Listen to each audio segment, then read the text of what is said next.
वन्देऽहं श्रीगुरुः श्रीयुतपदकमलं श्रीगुरून् वैष्णवांश्च श्रीरूपं साग्रजातं सहगणरघुनाथान्वितं तं सजीवं साद्वैतं सावधूतं परिजनसहितं श्रीकृष्णचैतन्यदेवं श्रीराधाकृष्णपादान् सहगणललिता श्रीविशाखान्वितांश्च यस्य प्रसादात् भगवत्प्रसादो यस्या प्रसादान्न गतिः कुतोऽपि ध्यायं स्तुवंस्तस्या शास्त्रीसन्ध्यां वन्दे गुरुः श्रीचरणारविन्दं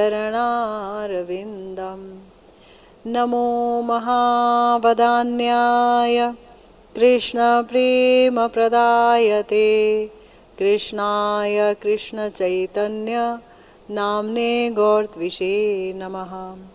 हे कृष्ण करुणा सिंधु दीनबंधु जगत्पते गोपेश गोपिका कांत राधा कांत नमोस्तुते। तप्त कांचन गौरांगी राधे वृंदावनेश्वरी वृषभानुसुते देवी त्वं नमामि हरिप्रिये। जय रूप सनातन भट्ट रघुनाथ श्री जीव गोपाल भट्ट दास रघुनाथ এই छै गोसाईर करी चरण बंदन जहाँ होइते विघ्ननाश अभीष्ट पूरण वाञ्छाकल्पतरुभ्यश्च कृपा सिन्धुभ्येव च पतितानां पावनेभ्यो वैष्णवेभ्यो नमो नमः।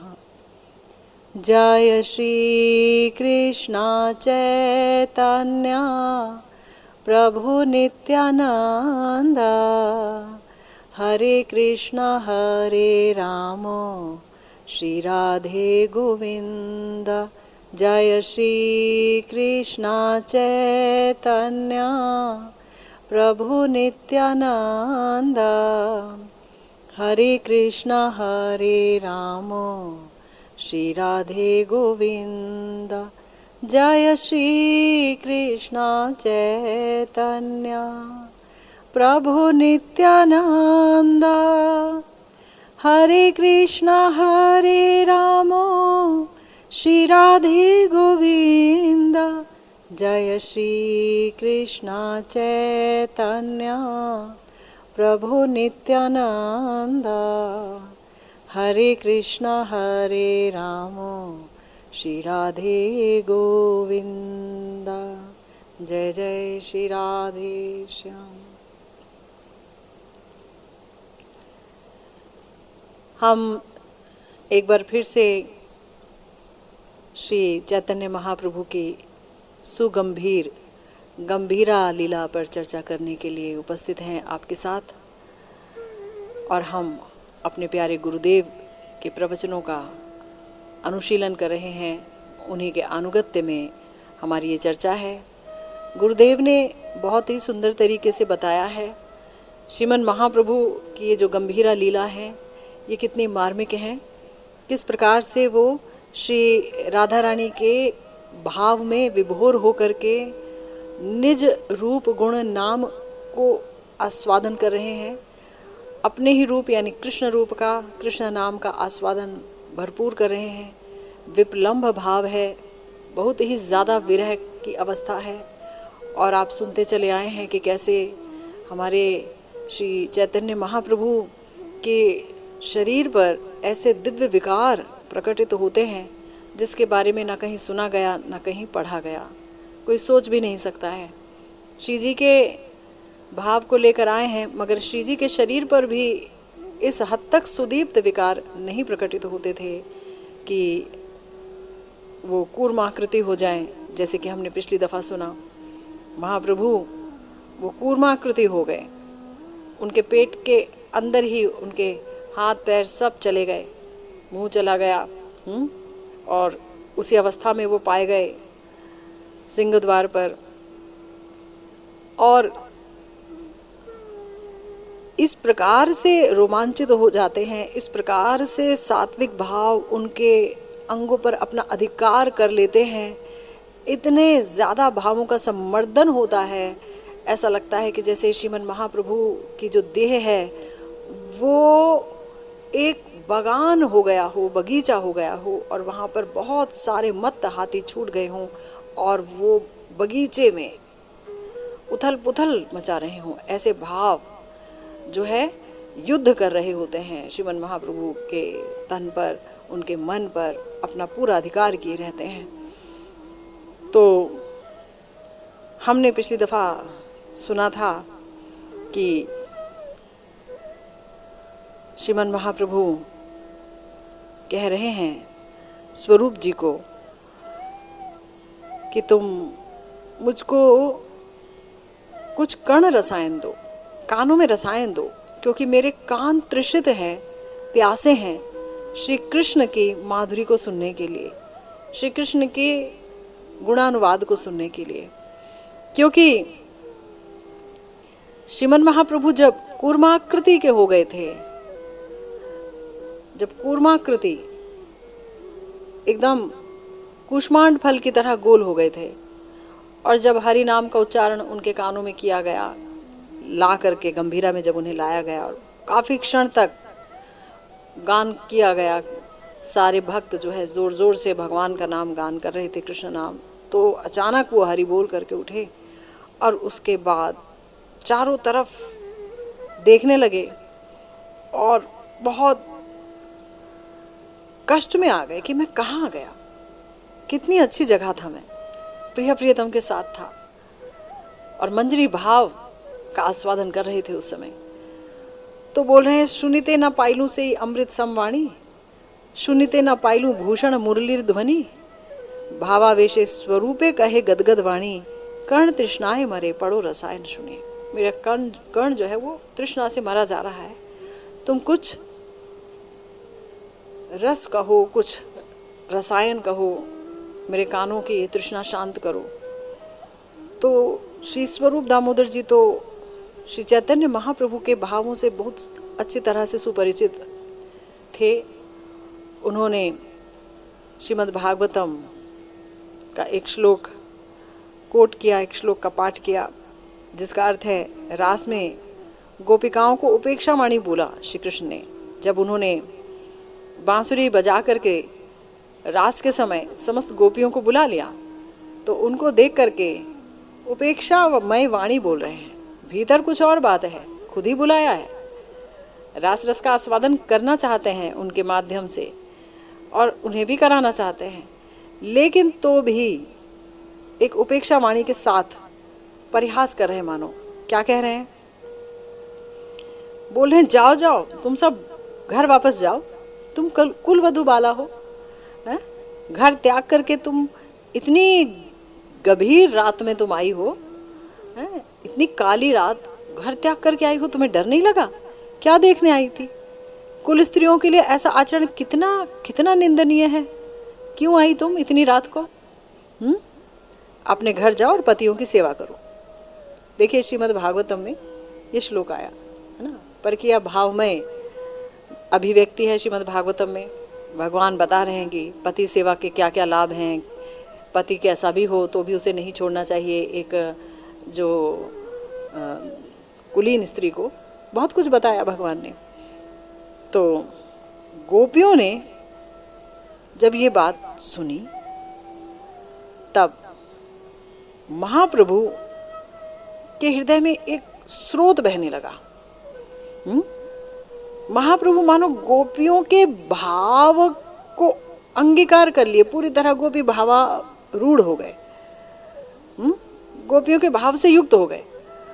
और उन्होंने यानी श्रीमन महाप्रभु ने गोपियों के भाव में कहा, हाइलो गोपी भावावेश कैलो रासे परवेश, कृष्णेर सुनी उपेक्षा वचन, कृष्णेर मधुर हास्यवाणी, त्यागे ताहा सत्यमानी, रोषे कृष्णे देन उलाहन। किस तरीके से प्रलाप करने लगे, कैसे उलाहना देने लगे। गोपियों का भावावेश हुआ है गौर सुंदर को, और वो महसूस कर रहे हैं कि मानो श्री कृष्ण ने उनसे कहा है ये उपेक्षा वाणी कि पति की जाकर सेवा करो और यहाँ क्या करने आई हो रात को। तो वो बिल्कुल उन गोपियों के भावों में ही उतर गए। तो मुझे ही कह रहे हैं श्री कृष्ण कि जाऊं मैं, इतनी रात को क्या करने आई हूँ, है ना। तो श्री कृष्ण की मधुर हास्यवाणी है और वो मान रहे हैं कि यही सत्य बोल रहे हैं। तो रोष में आ गए गोपी भाव में गौर सुंदर।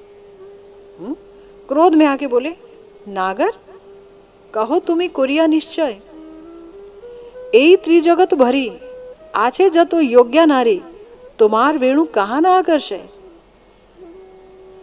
तुमने हमें इतनी बड़ी बात कह दी कि हम आ गई रात में, अपनी तरफ नहीं देखा कि हम क्यों आई। अपने से आ गई क्या सोती सोती। तुमने वेणु बजाई, बंसी बजाई, और अब तुम खुद निश्चय करके बताओ कि इस त्रिजगत में जितनी नारी हैं, यहाँ पर त्रिजगत ब्रह्मांड भी है और यहाँ त्रिजगत में आध्यात्मिक लोक की भी बात कर रहे हैं, जहाँ पर वो ये कहेंगे कि लक्ष्मी ठाकुरानी भी बंसी ध्वनि सुन करके चली आई। समझ गए। तो ये त्रिजगत में जितनी योग्य नारी हैं, तुम्हारी जो वेणु है वो किसे आकर्षित नहीं करती है बताओ। अपने आप से पूछ के देख लो, तुम तो सब जानते हो। कैला जतो वेणु ध्वनि सिद्ध मंत्रादि योगिनी, दूती होइया मोहे नारिर मन, महोत कंठा बढ़ाइया आर्य पद छड़ाइया, आनी तुम्हारे करे समर्पण। तो बोल रहे हैं श्रीमन महाप्रभु गोपियों के भाव को लेकर के कि देखो, एक तो ये पूरे तीन जगत में जितनी भी योग्य नारियां हैं, और नारी को तो छोड़ दीजिए, जितने पुरुष हैं और पुरुषों को भी छोड़ दीजिए, जितने स्थावर हैं, पेड़ तक पुलकित हो जाते हैं और मधु वर्षण करते हैं, लगता है कि अशुपात कर रहे हैं। धरती पुलकित हो जाती है, तृण अंकुरित हो जाते हैं। सूखा हुआ जो तरु है, सूखे पेड़ हैं, उन्हें वो प्राणवंत हो जाते हैं, हा? और उसमें अंकुर फूट उठते हैं, नए नए पत्ते आ जाते हैं संग संग ही। और जितने भी जंगम हैं, चाहे वो हिरण है, चाहे वो गैया है, चाहे वो मयूर है, पक्षी हैं, कोई भी क्यों ना हो, तुम्हारा वेणु किसको आकर्षित नहीं करता है। यमुना उजान बहे, यमुना उजान उल्टा बहने लगती है यमुना जी, हा? और तुम्हारे चरण कमलों पर जो है कमल न्यौछावर करने लगती हैं, कमल के पुष्प डालने लगते हैं अपनी तरंग रूपी बाहुओं द्वारा। और तो और ये ऐसी मधुर वेणु है तुम्हारी कि कई बार जमुना जी स्तंभित हो जाते हैं। कोई पक्षी अगर वहां पर जल पान कर रहा था तो उसकी चोंच भी जो है वो पत्थर जैसी बन जाती है, क्योंकि अब पानी कहाँ है वहां। तो जमुना जी तो ठोस हो रही हैं वेणुगान सुन करके, तो वो पक्षी बेचारा क्या पिए। और वहीं पत्थर गल जाते हैं, पहाड़ गलने लगते हैं, पत्थर गलने लगते हैं तुम्हारी वेणु ध्वनि से, और उसको सरोवर समझ करके पक्षी उसका पान करते हैं, वहां से जल पान करते हैं। तो जब ऐसी हालत है, स्थावर जंगम स्त्री पुरुष योग्य नारी लक्ष्मी ठाकुरानी देवियां देवता, मतलब ऐसी कोई भी हस्ती नहीं बाकी है जिसको वो आकर्षित ना करे तुम्हारी वेणु ध्वनि। और तुम हमें बोल रहे हो, इतनी बड़ी बातें सुना दी। एक तो पहले वेणु बजाया, वेणु वादन कर करके हमको बुलाया, और तुम्हारी ये वेणु कैसी है। हमारे प्यारे गुरुदेव कहा करते हैं कि यहाँ पर जो श्री चैतन्य महाप्रभु ने वेणु की एक विशेषता बताई है जो श्रीमद् भागवतम में सुखदेव जी ने नहीं बताई, एकदम अलग सी विशेषता बताई है। और इससे पता चलता है कि कितने गहन रूप में, कितने गहराई में श्री कृष्ण की वेणु वादन के बारे में श्रीमन महाप्रभु चिंतन कर रहे हैं और कितने गहरे भाव हैं उनके, गोपी भाव। कह रहे हैं, कैला जतो वेणु ध्वनि सिद्ध मंत्र आदि योगिनी दूती होइया मोहे नारीर मन। कहते हैं देखो ये जो तुम्हारी वेणु ध्वनि है ना, इसकी तुलना में एक ऐसी जादूगरनी से दूंगी, गोपी भाव में है, ऐसी जादूगरनी से दूंगी जिसने ना दूसरों पर जादू करने में सिद्धि हासिल की है। वो ऐसे ऐसे मंत्र जानती है कि वो मंत्र पढ़ती है तो कोई मंत्र के द्वारा उसके वश में आ जाता है। मंत्र में ध्वनि होती है, तो ऐसे मंत्र पढ़ती है कि नारियां जितनी भी हैं, अब गोपी भाव है ना तो नर नहीं बोलेंगे ना, नारी ही देखेंगे वो, कि जितनी भी नारियां हैं वो सब इस दूती के वश में आ जाती हैं। ये वेणु ध्वनि ऐसी है कि मानो कोई दूती है जो कि सिद्ध मंत्रोच्चारण कर रही है, और उसका काम क्या है, दूती होकर के समस्त नारियों का मन मोह रही है ना। क्योंकि वो नारियां बड़ी धीर हैं, बड़ी गंभीर हैं, कहीं से कोई चंचलता नहीं है, कहीं से कोई अन्य इच्छा नहीं है, सती हैं, कुल वधू हैं। और ये जो दूती है, तुम्हारी वेणु रूपी दूती, ये सिद्ध मंत्र फेंकती है सब नारियों पर, और उनके अंदर उत्कंठा ही नहीं बढ़ाती है तुमसे मिलने की, वो बढ़ाती है महा उत्कंठा बढ़ाती है। और महा उत्कंठा जब बढ़ जाती है, मतलब एक तो होता है उत्कंठा, थोड़े बहुत उत्कंठा हो रही है तो भी अपने कुल धर्म को वो बचाए रखेगी, लेकिन बोला है महा उत्कंठा बढ़ाइया, उत्कंठा नहीं महा उत्कंठा बढ़ती है, और इतनी बढ़ जाती है कि वो अपने दोनों कुल का धर्म त्याग देती हैं, लोक लाज त्याग देती हैं। आर्यपथ छड़ाइया, आर्यपथ जिसको कि कोई सती नारी छोड़ नहीं सकती किसी भी कीमत पर, चाहे वो कितने भी दुख झेल ले, लेकिन अपने पति की सेवा या पति का साथ वो किसी कीमत पर नहीं छोड़ सकती, लेकिन वो भी छोड़ देती है। ऐसा तुम महा उत्कंठा, तुम्हारी ये जो वेणु है वो एक दूती के रूप में बढ़ा देती है।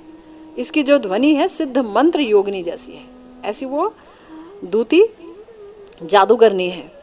और फिर क्या करती है, फिर वहां तक भी बात होती, कोई बात नहीं, आर्यपथ अगर छूट भी गया, लेकिन आनी तुम्हारे करे समर्पण, तुम्हारे पास ला करके समस्त नारियों को समर्पित कर देती है ये वेणु रूपी दूती।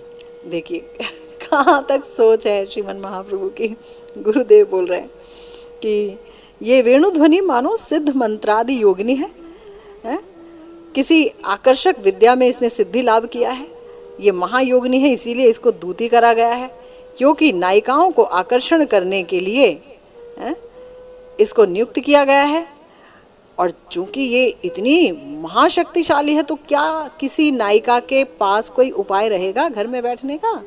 वो तो आ ही जाएगी तुम्हारे पास, क्योंकि ये तो छल बल कौशल से तुम्हारे पास लेके आएगी ही। फिर बोलते हैं चलो ठीक है, इतना भी ठीक है, तुम्हारी वेणु की बात कहूं तो धर्म छड़ाए तुम करते हो क्या? धर्म छड़ाए वेणु द्वारे तुम वेणु बजाते हो और कुलवती स्त्रियों का कुल धर्म नाश कर देते हो, उनकी लज्जा नाश कर देते हो, उनका शील, उनकी मर्यादा। आर्यपथ, दुस्तज्य आर्यपथ, आर्यपथ के लिए बोला गया है दुस्तज्य आर्यपथ। स्त्रियां सब कुछ सहन कर सकती हैं पर आर्यपथ नहीं छोड़ सकती। वो तो अग्नि में कूद जाती हैं कि कहीं उन्हें आर्यपथ ना छोड़ना पड़े। ऐसी रही हैं हमारे देश की स्त्रियां।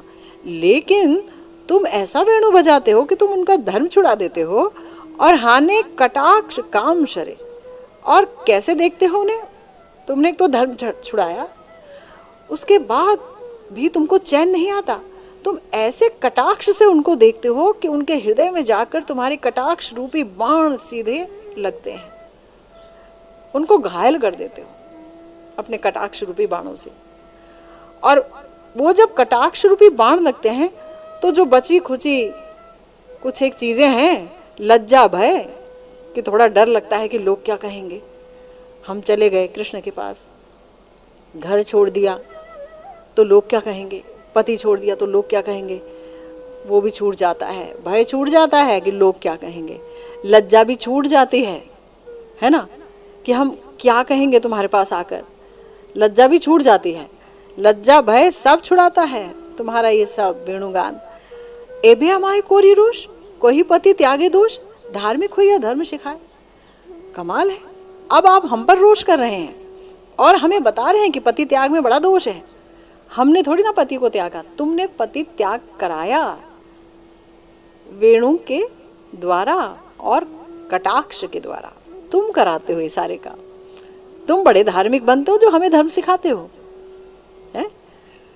पर स्त्रियों को तुम बुलाते हो और हमको तुम कहते हो कि पतियों को छोड़ के आ गई। ये बड़ी विचित्र बात है।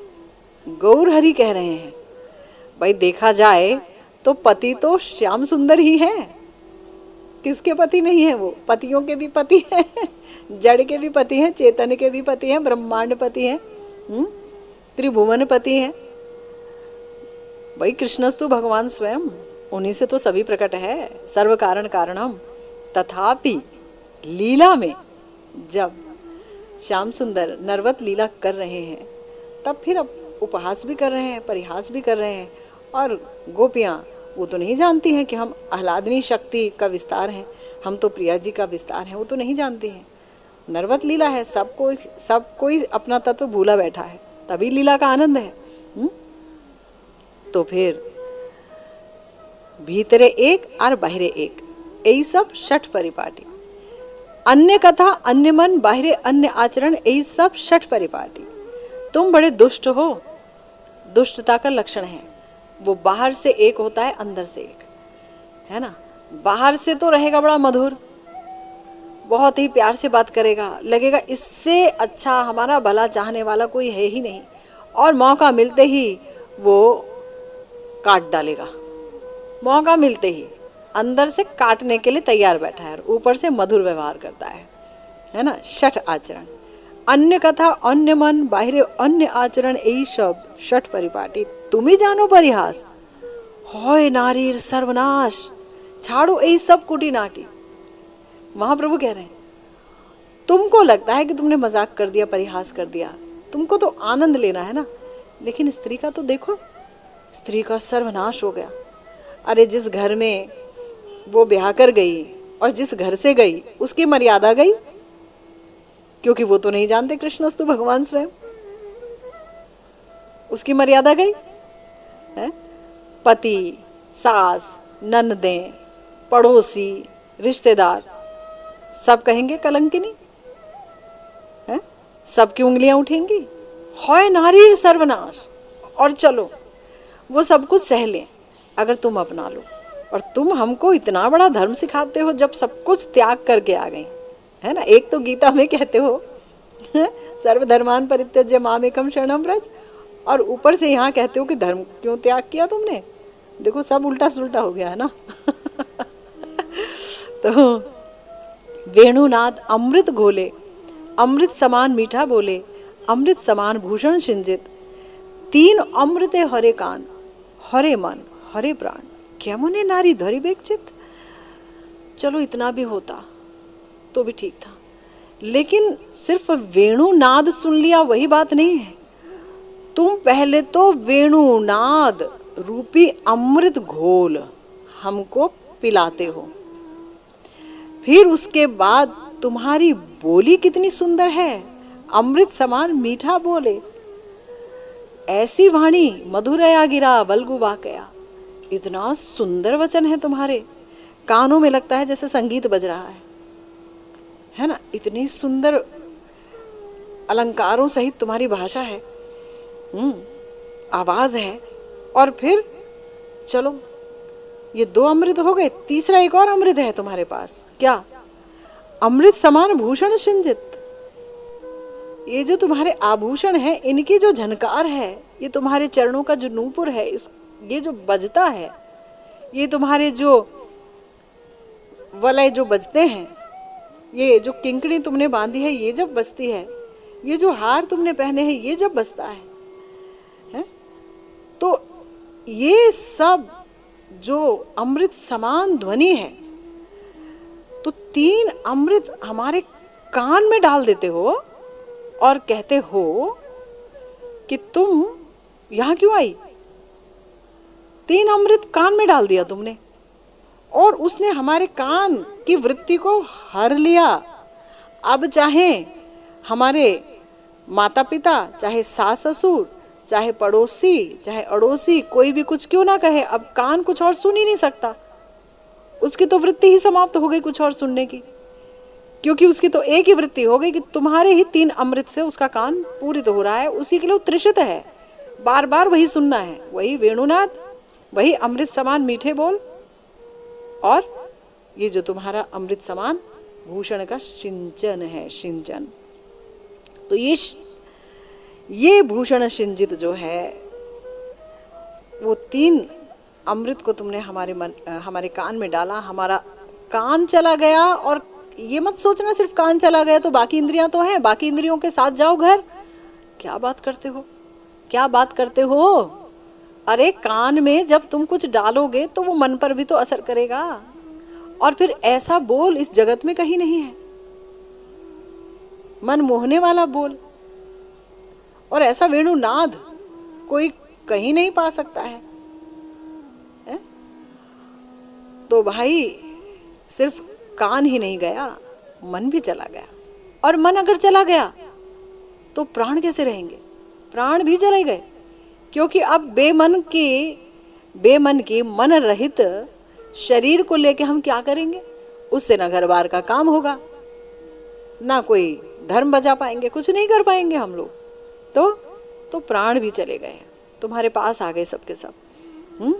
अब तुम बताओ, कैमोने नारी धरिबेक चित, कैसे रहे हम, कैसे मन लगेगा सब जगह पर जब सब कुछ तुमने ले लिया। जे बा वेणु कल ध्वनि एक बार ताहा सुनी, जगन नारी चित आउलाए, नीवी बंध पड़े खोसी, बिना मूल्य होए दासी, बाउली होइया कृष्ण पाशे धाय। ऐसी तुम्हारी वेणु की कल ध्वनि है कि एक बार अगर कोई सुन ले, बस एक बार, जगन नारी चित्त आउलाए। अब देखो, कायदे की बात यह है, तत्व की बात यह है कि यहाँ तो सभी की सभी प्रकृति है, पुरुष तो कोई है नहीं। पुरुष तो सिर्फ एक श्याम सुंदर ही है। अगर पुरुष वही है तो जगत की नारी कोई भी सुन ले, समस्त प्रकृति सुन ले, उनका चित्त आउलाए, व्याकुल हो जाएगा ही, है ना। अरे देखो, श्री कृष्ण ने अपने वेणु पर बजाया काम बीज, और गुरुदेव जब हमारे कानों में देते हैं मंत्र, काम गायत्री देते हैं, काम बीज देते हैं ना, तो जिसके अंदर वो चला जाता है और जरा भी फलित हो जाता है, तो उसका भी कौन सा घर बार रह पाता है। वो भी ये छोड़, वो छोड़, इसे छोड़, उसे छोड़, इधर का छोड़, उधर का छोड़, छोड़ छोड़ छोड़ तो वो वेणु ध्वनि काम बीज के रूप में कान में पड़ी, तो उसने सब कुछ छुड़ाया कि नहीं छुड़ाता है, बताओ। छूट जाता है। आदमी कितना भी पकड़े रहने की कोशिश करे, मगर श्री कृष्ण की माधुरी उसे फिर कहीं और का नहीं होने देती, वो बस खींच ही लेती है। तो बोल रहे हैं गौरसुंदर गोपी भाव में, नीवी बंध पड़े खोसी, बिनी मूल्य होय दासी, बावली हुईया कृष्ण पाशे धाय। पागल हो जाती है। पागल की परिभाषा क्या है, ना अपना नाम पता, ना अपना धाम पता, कहाँ रहते हैं, कौन मेरा है, कौन मेरा नहीं है, क्या वायदे किए थे, किसके साथ किए थे, क्या निभाने हैं, कौन से कर्तव्य, कुछ नहीं पता, वही पागल, उसे ही दुनिया कहती है पागल। तो बावली हुई है कृष्ण पाशे धाय, पागल की तरह बस वो श्री कृष्ण के पास भागती है जगत की नारी वेणु ध्वनि सुन के। तुम बोलते हो पतिव्रता, तुम हमें पतिव्रता बोलते हो। अरे ये बताओ, इतना कुछ हमने तुम्हें बता दिया, पातिव्रत धर्म की भला कैसे रक्षा होगी ये सब होते हुए, बताओ। लेकिन हमें पता है, तुम्हें अपने वेणु के इस प्रभाव का कुछ पता नहीं। लेकिन हाँ, हमें याद आ गया एक दृष्टांत कि वेणुनाद का क्या प्रभाव है, ये तुम जानते हो, चाहे कितने भी अनजान बनो। वैकुंठ की कमला यानी वैकुंठ की लक्ष्मी से अधिक तो कोई पातिव्रत धर्म का पालन नहीं कर सकता। नारायण की वक्ष विलासनी का अधिकार है उनको, तथापि वो सदा सर्वदा उनके चरण दबाते हुए ही दिखती हैं, चरण सेवा करती रहती हैं हमेशा लक्ष्मी जी, इतनी पतिव्रता है। लेकिन वो हालांकि पतिव्रता का चरम परम आदर्श है, लेकिन जेवा लक्ष्मी ठाकुरानी तिहों से काकुली सुनी कृष्ण पासे आई से प्रत्याशाए, ना पाए कृष्णेर संग बाड़े तृष्णार तरंग, तब करे तबु ना ही पाए, है ना, तबु ना ही पाए। नाग पत्नियों ने भी यही बात बोली श्री कृष्ण को कि जो है ये जो ललना, ये जो है हमारी कमला जी, ये तप करती रहती हैं श्री कृष्ण, तब भी आपके चरणों को पा नहीं पाती हैं वो। तो हमारे इस कालिया नाग ने ऐसा कौन सा कार्य कर दिया बहुत बड़ा कि आपके चरणों को प्राप्त कर लिया अपने मस्तक के ऊपर, जिसको कोई प्राप्त करने की सोच भी नहीं सकता है, लाखों साल तक तप कर ले, इसने प्राप्त कर लिया, ये कैसे हो गया? वो आश्चर्यचकित हैं। तो ये बड़ा प्रमाण है। और यहाँ पर बोल ही रहे हैं गौर सुंदर कि जब लक्ष्मी ठाकुरानी भी ये वेणु ध्वनि सुनती हैं तो वो आती हैं कि श्री कृष्ण की प्राप्ति होगी। श्रीमन महाप्रभु ने एक बार वेंकट भट्ट जी से यही प्रश्न पूछा था श्रीरंगम में कि भाई ये बताओ वेंकट जी कि आपकी जो लक्ष्मी जी हैं वो तो ऐश्वर्य की महारानी है और उनको क्या नहीं मिला, सब कुछ मिला है, तो वो क्यों हमारे ग्वाले गोप कृष्ण के पास आ जाती हैं, उनका मिलन चाहती हैं, और जब तक मिलन नहीं होता तपस्या भी करती हैं, और अभी भी मिलन नहीं हुआ है, क्यों नहीं होता है मिलन? तो वो कहते हैं भाई प्रभु एक ही तो हैं, दोनों एक ही हैं। बोले हाँ दोनों एक हैं, लेकिन फिर भी श्री कृष्ण में अधिक माधुरी है, ये तो मानना पड़ेगा। बोले हाँ ये तो मानना पड़ेगा प्रभु। तो ये बताओ क्यों आती हैं और संग क्यों नहीं मिलता है? वो तो लक्ष्मी जी हैं। तो प्रभु ये तो हमें समझ नहीं आ रहा, आप बताइए। तब महाप्रभु बोलते हैं क्योंकि लक्ष्मी जी उसी देह से श्री कृष्ण का संग पाना चाहती हैं, गोपियों का अनुगत्य नहीं करती हैं। बीच में ऐश्वर्य आ जाता है, गोपी भाव नहीं है उनके पास, गोपी देह नहीं है उनके पास, ना गोपी देह है, ना गोपी भाव है, ना गोपियों का अनुगत्य है, कुछ तो है नहीं। तो श्री कृष्ण तो गोपियों के सिवा अन्य किसी को भी अंगीकार नहीं करने वाले, रास में गोपियों का अनुगत्य लेना पड़ेगा, तो हो नहीं पाता है। तो तृष्णा की तरंग बढ़ती चली जाती है, तपस्या करती हैं कि ठीक है हमें तो तपस्या करनी बात समझ में आती है, क्योंकि सब तपस्या करके ही पाते हैं ना ठाकुर जी को, हम भी तपस्या करेंगे। तो आज भी तपस्या ही चल रही है बेलवन में। तो कमला यानी लक्ष्मी जी तो पा नहीं सकी, लेकिन तो भी उनको भी तो आकर्षित की तुम्हारी वेणु ध्वनि ने, की कि नहीं की? और हम तो गोप जाती हैं, साधारण गोपियां हैं, आपके संग में हम बड़ी हुई हैं, आपके संग को पाकर के साथ में खेली हैं, कूदी हैं, बचपन से तुमको जानते हैं, तुमको हमने आजीवन देखा है, जब छोटे से थे बड़े हुए और अभी भी कितनी लीलाओं में देखा है तुमको। तुम भी गोप हो और हम भी गोपियां हैं, हम दोनों गोप जाति के हैं। लक्ष्मी जी तो गोप जाति की नहीं थी, हम तो गोप जाति की हैं, तो फिर हमारा ये जो आकर्षण है ये तो स्वाभाविक है, क्योंकि हम तो बचपन से तुम्हें देखते आए हैं, इसमें क्या नया है? और बोलते बोलते श्रीमन महाप्रभु राधा रानी के भाव में आ गए और एकदम उनके अंदर भावों का सम्मर्द उपस्थित हुआ, यानी भाव ही भाव आ गए और भाव एक दूसरे से लड़ने लगे, इतने भाव आ गए। अब गुरुदेव कह रहे हैं कि अगर सम्मर्द भाव को समझना होगा तो फिर ये समझना होगा कि भाव क्या है। ये 4 प्रकार के हैं। पहला है भावोदय,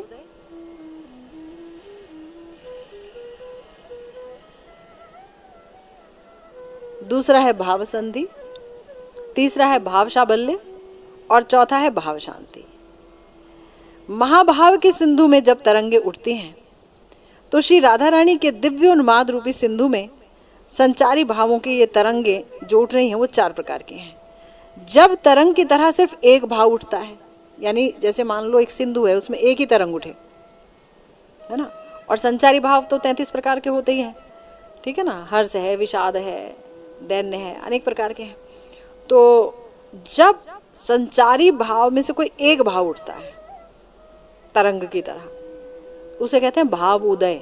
दिव्य उन्माद रूपी सिंधु में एक तरंग उठी, भाव उदय, ठीक है। उसके बाद एक भाव के साथ एक और भाव मिल गया। हर्ष था तो चलो विषाद हो गया, या चिंता मिल गई, कोई एक भाव आ गया, तब उसे कहेंगे भाव संधि, यानी 2 भाव मिल गए, 2 भाव मिल गए। और जब एक ही जगह में अनेक भाव आ जाएं तो उसे कहेंगे भाव शाबल्य, या भावों का सम्मर्दन। भाव मथ रहे हैं गौरहरि को। और जब ये सारे भाव एकदम स्थायी भाव रूपी सिंधु में मिल जाएं, यानी ये तरंगे गिर जाएं, मिल गई, तो कहेंगे भाव शांति। अब कोई भाव नहीं है। तो गुरुदेव कहते हैं भावोदय जब हुआ तब प्रबल उत्कंठा हुई, प्रबल उत्कंठा।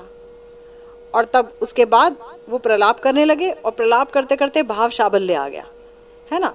भावोदय हुआ तो प्रबल उत्कंठा के साथ एक भाव उठा, और फिर वो तो उस भाव के साथ ही एकदम कुछ कुछ बोलने लगे। ये सब प्रलाप जो आपने सुना वो सब करने लगे। तो अनेक अनेक भावों ने जैसे श्रीमन महाप्रभु को जकड़ लिया, जकड़ लिया।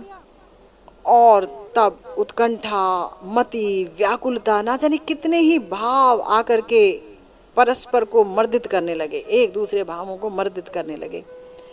तब जैसे लगा कि अब शांति नहीं मिल रही है, जी नहीं पाएंगे।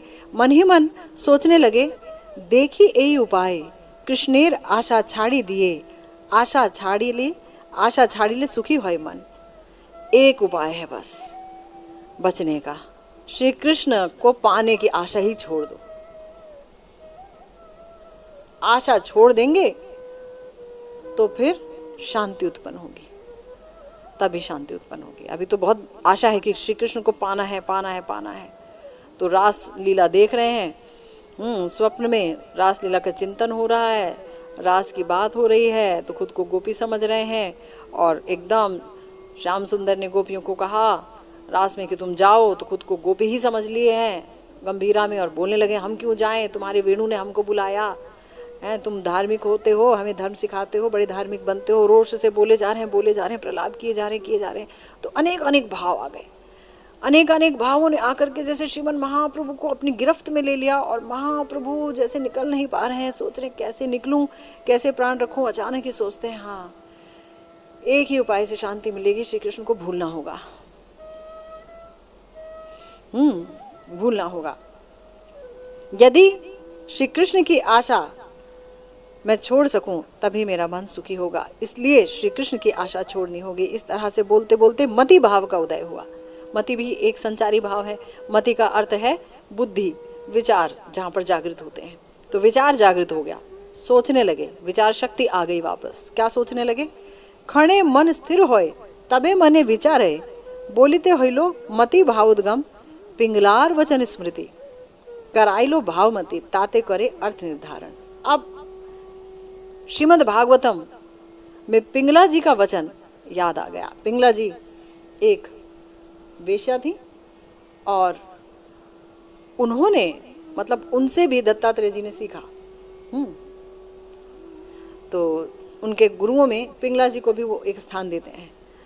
तो पिंगला जी क्या बोल रहे हैं? श्रीमद् भागवत के एकादश स्कंद में यानी 11वें स्कंद में देखा जाता है कि विदेह नगर में पिंगला नामक एक वेश्या अनेक रात तक अपने घर के द्वार पर अपेक्षा कर रही थी कि उसके घर पर कोई पुरुष आएगा तब कहीं कोई कमाई हो पाएगी।